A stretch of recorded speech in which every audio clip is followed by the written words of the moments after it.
15x squared minus 17x minus 4 divided by the quantity 5x plus 1. So paano kaya ito?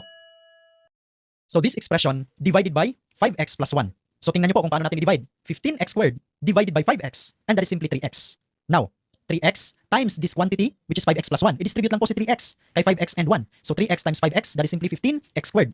And 3x times 1, that is simply positive 3x. Now, just simply change the sign. So this will become negative. Since positive ito kanina, ginawa nating negative. So this is 0. Dito naman, change the sign from positive to negative, and that is simply negative 3x na siya. So negative 17x minus 3x, that is simply negative 20x. And bring down 4. I mean negative 4.